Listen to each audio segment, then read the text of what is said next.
राधे राधे। अब दूसरी गोपियों का वर्णन जानिए। वीतिहोत्र, अग्निभुक, शाम्भु, श्रीकार, गोपति, श्रुत, व्रजेश, पावन तथा शांत, ये ब्रज में उत्पन्न 9 उपनंदों के नाम हैं।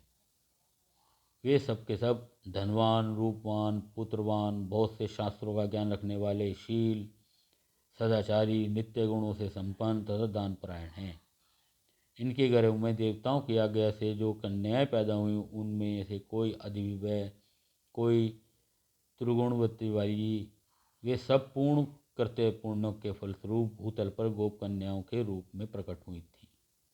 एक दिन की बात है कि होलिका महोत्सव पर श्री हरि को आया देख उन समस्त गोपियों ने श्री राधा जी से कहा कि तुम्हारे प्रिय श्री कृष्ण जी अबीर व केसर से लिपटे, हाथ में पिचकारी लिए, तुम्हारे सिर निकलने की आस लिए पास ही खड़े हैं।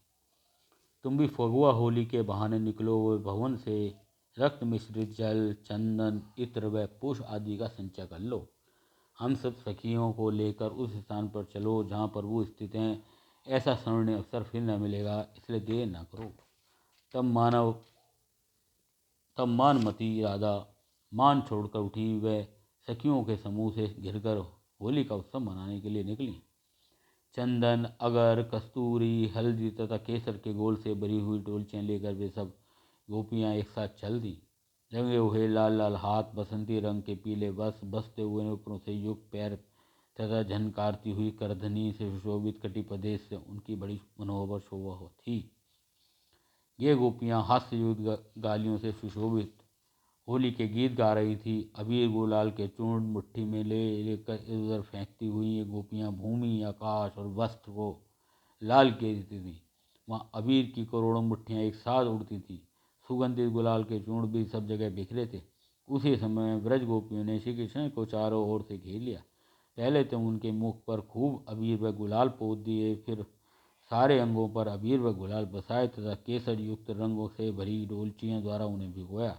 वहाँ जितनी भी गोपियाँ थीं उतने ही रूप धारण करके भगवान भी उनके साथ विहार करते रहे। वहाँ होलिका महोत्सव में श्री कृष्ण जी राधा जी के साथ शोभा पाते थे। श्री राधा ने कृष्ण के नेत्रों में काजल लगा दिया।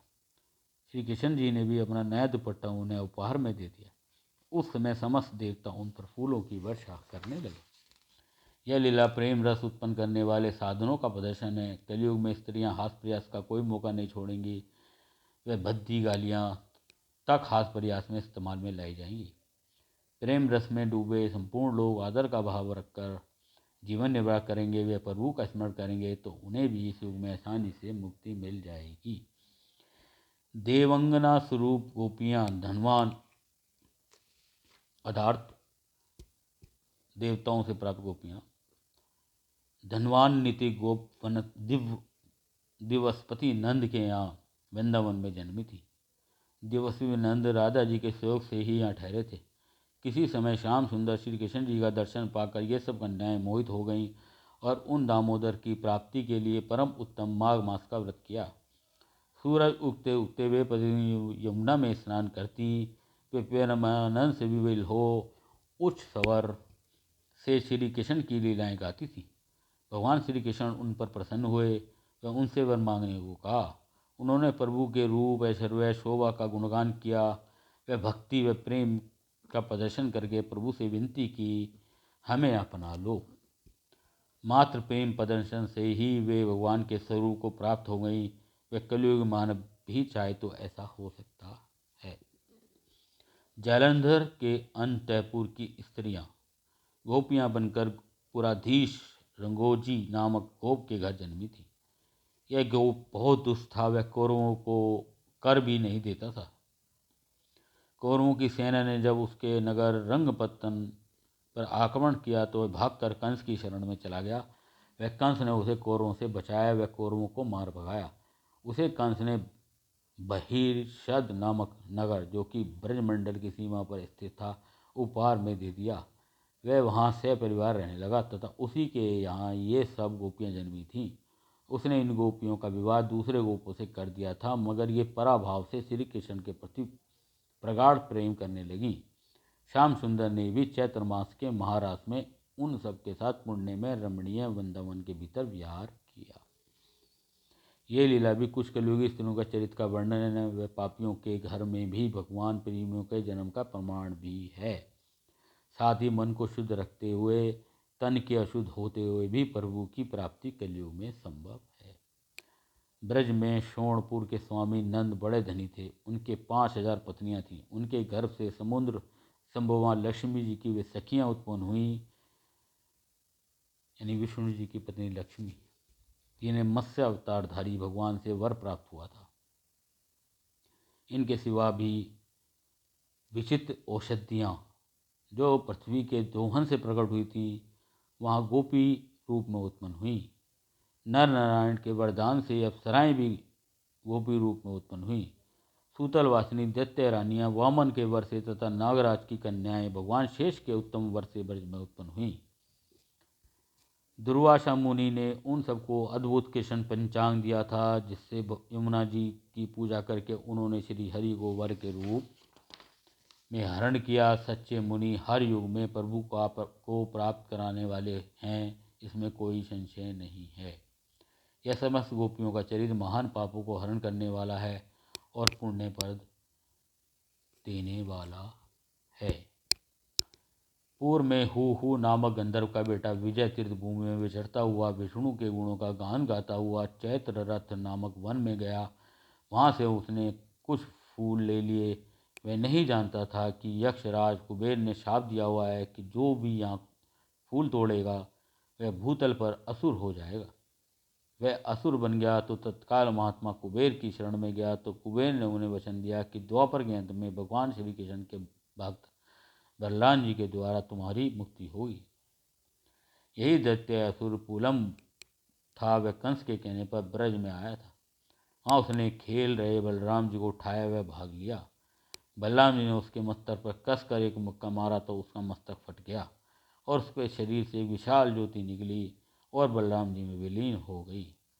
यह लीलाएं प्रदर्शित करती है कि अनजाने में पाप करने वाले लोग कलयुग में पाप के भागीदार न होंगे। वह अगर वे प्रभु भक्त होंगे तो निश्चित ही प्रभु धाम जाएंगे। कलयुग में सभी तरह के पापियों को सहने की क्षमता है। वह सभी के समस्त पाप यहाँ कट जाएंगे, बेशर्त वे प्रभु का स्मरण सच्चे मन से करें। तब सब ग्वाल बालों के संग प्रभु मूंज के वन में जा पहुँचे। वहाँ महान अग्नि प्रज्वलित हो गई। वह सब ग्वाले बलराम व श्री कृष्ण को पुकारने लगे।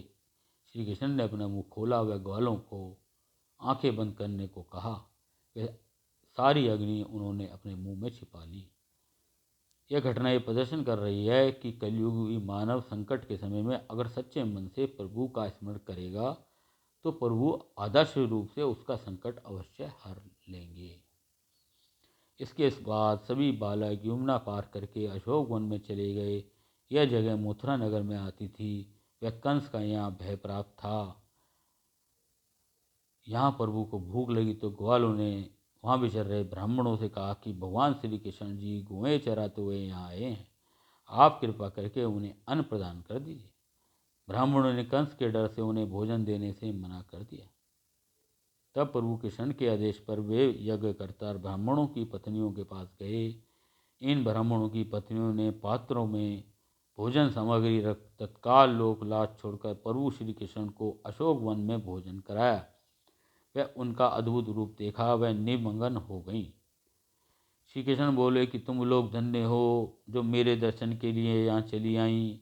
अब शीघ्र घर लौट जाओ। ब्राह्मण लोग तुम पर संदेह करेंगे। तुम्हारे ही प्रभाव से तुम्हारे पति देवता ब्राह्मण लोग तत्काल यज्ञ का फल पाकर निर्मल हो तुम्हारे साथ प्रकृति से परे विद्यमान परम धाम लोक को चलेंगे। तब श्री हरि को प्रणाम करके तमाम स्त्रियां यज्ञशाला में चली गईं। उन्हें देखकर सब ब्राह्मणों ने अपने आप को धिक्कारा, क्योंकि वे कंस के डर से स्वयं श्री कृष्ण को देखने नहीं जा सके थे। यह लीला कलयुग के भ्रष्ट हुए ब्राह्मणों के प्रदर्शन के लिए है। ब्राह्मण अपना नैतिक कार्य ठीक ढंग से नहीं करेंगे। वे लालच व मोह वश धर्म का निर्वाह नहीं करेंगे। उनकी स्त्रियां सात्विक भाव का प्रदर्शन करेंगी। वे उन्हीं के प्रताप से वे सब ब्राह्मण अपने पापों से पार पाकर प्रभु धाम में पहुँचेंगे। ब्राह्मण अपने आप को धिक्कारेंगे, मगर कलयुग के प्रभाव से वे नैतिक व अनैतिक कार्य करेंगे। एक बार नंदराज ग्वालों के साथ यमुना स्नान के लिए गए और जल में उतरे। वहाँ वरुण का एक सेवक उन्हें पकड़कर वरुण लोक ले गया। उस समय ग्वालों में कोहराम मच गया। तब उन सबको आश्वासन दे श्री हरि वरुणपुरी में पधारे और उन्हें सहसा उस वरुण के दुर्ग को भस्म कर दिया। प्रभु को कुपित हुआ देख वरुण ने तिरस्कृत होकर प्रभु को प्रणाम किया। वह प्रभु का गुणगान किया। उसने कहा, पहली बार मेरे किसी मूर्ख सेवक ने यह अवहेलना की है, आप इसे क्षमा कर दें। यह सुनकर प्रभु नंद जी व ग्वालों को लेकर ब्रज में लौट आए। ये लीला फिर बताती है कि उसके देवता हट ना करें, वे किसी को भी कष्ट न दें। यह सब जो पाप हो रहे हैं प्रभु की इच्छा से हो रहे हैं। अतः उनके पाप को न देखकर सिर्फ उनके मन में ही सब देवता वास करें। नंदराज के मुख से श्री हरि के उस प्रताप को सुनकर गोप व गोप समुदाय नंदनंदन श्री कृष्ण जी से बोले कि हमें भी शीघ्र ही उत्तम वैकुंठ लोक का दर्शन कराइए। तब उन सबको लेकर प्रभु वैकुंठ धाम को गए। वहाँ उन्होंने ज्योति मंडल के मध्य में विराजमान अपने स्वरूप का दर्शन उन्हें कराया।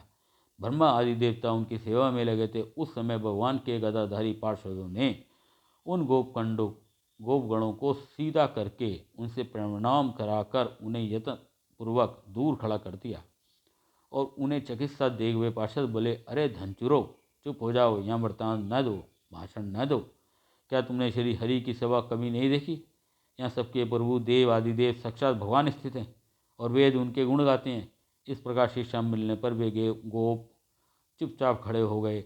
अब वे मनी मन कहने लगे, अरे ये ऊंचे सिंहासन पर बैठा हुआ हमारा श्री कृष्ण ही तो है। हम उसके समीप भी तो खड़े हैं, तो भी हमें नीचा खड़ा करके ऊंचे बैठ गया है और हमसे क्षण भर के लिए बात भी नहीं करता। इसलिए ब्रज से बढ़कर न कोई श्रेष्ठ लोक है, न ही उससे बढ़कर कोई दूसरा सुखदायक लोक है, क्योंकि ब्रज में तो यह हमारा भाई रहा है और इसके साथ हमारी परस्पर बातचीत होती रही है। इस प्रकार कहते हुए इन गोपों के साथ परिपूर्णतम भगवान श्री हरि ब्रज में लौट आए। यह लीला कलयुग के मंदिरों का प्रदर्शन है।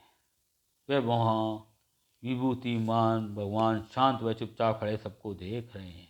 प्रभु से मंदिर में मिलने से कितना लाभ है, ये स्पष्ट है। असली वृंदावन तो मानव का अपना मन है, जहाँ उसे हमेशा प्रभु के दर्शन प्राप्त होते हैं। वह प्रभु हमेशा उसके हर कार्य में उसका साथ देते हैं।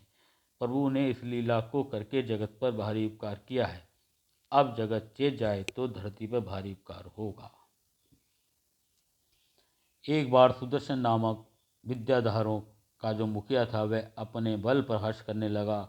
उसने अष्टावक्र मुनि को देखकर उनकी हंसी उड़ाई थी। तब उन्होंने उसे शाप दे दिया, द्रुपदे तू शर्प हो जा। इसी शर्प ने नंद के पैर पकड़ लिए तो कृष्ण ने उसे मार दिया। तब वह करते करते विद्याधर हो गया तथा वह प्रभु से बोला, माधव, इस शाप से आपकी कृपा से मुक्त हुआ हूँ। श्री कृष्ण को बार बार प्रणाम करके विद्याधर प्रभु धाम चला गया। विद्या अर्जित करने वाले अहंकारी हो जाएंगे, वे हट से दूसरों का मजाक उड़ाएंगे, वे मुनियों का भी उपहास करेंगे, मगर प्रभु की कृपा से ऐसे ज्ञानी भी मुक्त हो जाएंगे, क्योंकि कलयुग के असर के कारण ही वे ऐसे बने हैं। राधे राधे।